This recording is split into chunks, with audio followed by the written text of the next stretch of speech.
How many times have you tried adding people on Steam trying to negotiate deals to either buy quick sell deals or to try and sell your own items? But everyone you talk to gives you the biggest lowballs and time wastage each and every time.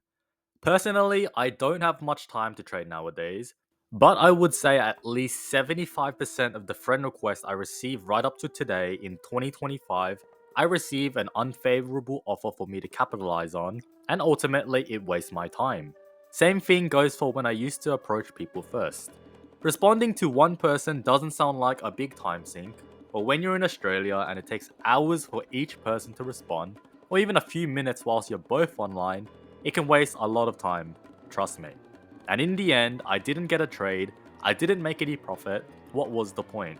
I can't just decline every friend request because there are a few good opportunities in the pool of bad ones. However, this randomness of whether my time would be wasted or not on every friend request taught me a very important principle. That is, don't trade with traders. Now, I'm not saying that traders are bad or that you should never trade with a trader ever again or any of this stuff, but chances are you're a trader yourself, like many other people with your own intentions and motivations.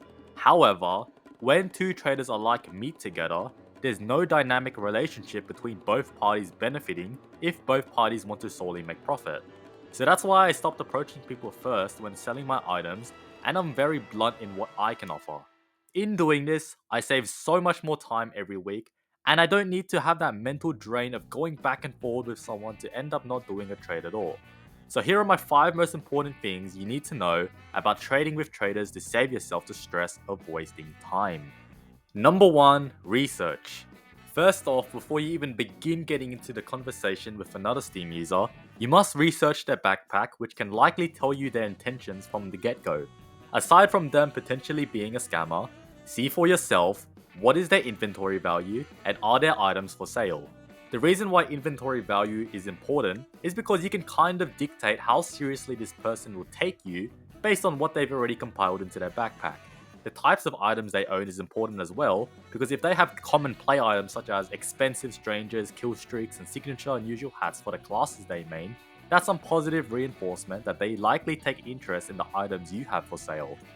On the other hand, if they have random unusual similar in price to yours, no pure keys in stock, or an inventory worth less than $10, already you can see that they may not be offering the best things, and you should consider immediately cutting off connection after peeking at their first offer towards you. By then, you already know if something's worth negotiating, or if you got lucky and happened to sell something for full PR. Additionally, view their listings on backpack.tf. Pretty much every trader uses backpack.tf because it's the easiest and most effective way to advertise what you have for sale. If they have many listings on their items, chances are they are a trader who is just playing a numbers game, offering on other people's stuff, and you are their lowball victim for the day. Or they have 0 things for sale, and possibly even not for sale tags on their most expensive items, which could indicate that they've added you to offer something really good for your stuff. If their backpack or profile is private, and you're not sure if they're gonna offer something good, you may have to play the long game of responding, but know when to cut that conversation off when you know it isn't going anywhere.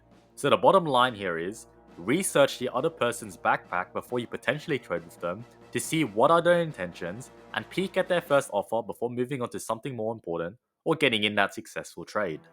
Number 2, avoid trade servers. I know I've already made a video about this and that some people disagree here, but I'll just tell you what I think from avoiding them for several years while building a fantastic backpack. Just avoid in-game trade servers. Now, the keystone reason for why to avoid the most arguably preached trading advice of all time, known as using TF2 trade servers, is quite simple. The mindset of traders is to make a profit by buying an item for a discount and then reselling it for more, usually around its suggested full price. Simple, right? Now, if we put ourselves into an environment where everyone is a trader, what's the dynamic going to look like once we hit the Steam chat window or anywhere else? It's not possible for both people to make profit off of each other if they both have a profit-seeking mindset. One person has to be the seller, one person has to be the buyer. The seller doesn't want to sell his item that low to the buyer's best offer.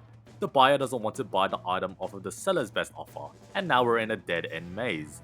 Even if we're talking about mix/item offers, one side has to be more valuable than the other side, but both parties want the more valuable side, which is an impossible relationship. Therefore, I recommend you to avoid trade servers since a majority of the time, at least from my experience, it's a waste of time, since you're playing a game that has no probability of a desirable outcome for yourself. And instead, you should seek casual TF2 players who wouldn't mind paying a good amount for your items. Number 3, stay firm. Not everyone is the same. Sometimes it's difficult to distinguish a trader from a casual player and vice versa, and some people are very thick in getting a good deal. Regardless of who you're talking to, never accept a bad trade, which is going to result in a loss of profit for yourself, an inferior item offer, or very little profit. During negotiations, stay firm in what you were originally asking for in your buyout. It may seem that the other person has an indication of a great backpack, but they could try and haggle you down as much as possible. My best advice here is to not change your offer until they change their offer, because they are the ones interested in your items because they added you, and never be afraid to say no. It's very common for other people to guilt trip you into accepting a bad deal, but never fall for it. What's the worst case scenario that you said no to a bad trade offer to a guy on the internet on the other side of the world? Just simply politely remove them and plan your next move.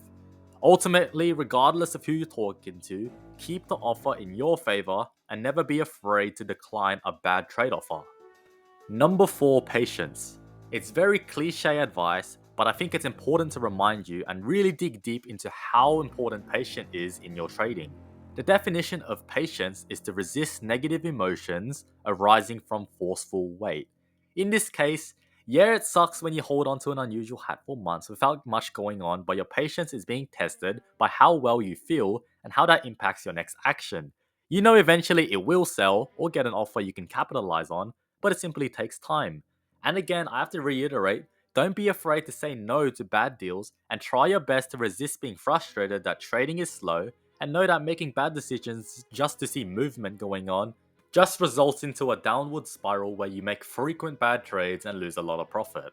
Trust me, I know how hard trading is from the first 2 years when I had no one to guide me and never made more than 5 keys profit in 1 week.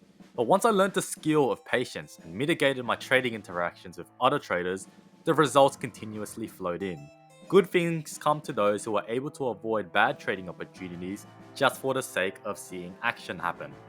Number 5, the exception. Now this video was about not trading with traders, and for the most part I follow this principle quite heavily, but there are 3 very niche exceptions which can very much help accelerate your trading by trading with traders, although the frequency of these happening is quite rare.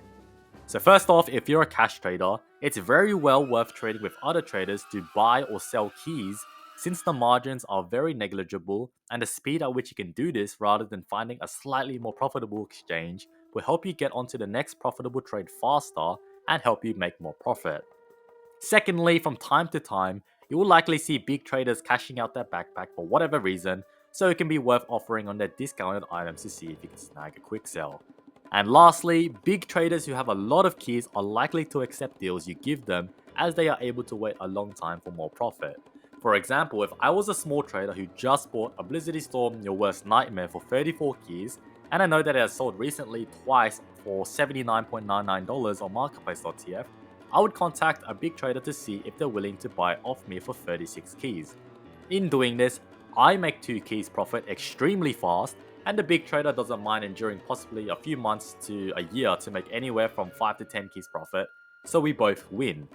So those are my reasons for why in general, you shouldn't actually trade with traders if you want to be maximizing your profits in Team Fortress 2. Check out my school group where I personally help traders make a lot more profit, and my free Discord server in the top of the description. Remember to like, subscribe, turn on notifications, and leave a comment regarding your best or worst trade interaction you've had in your trading journey. I'll see you next time. See ya!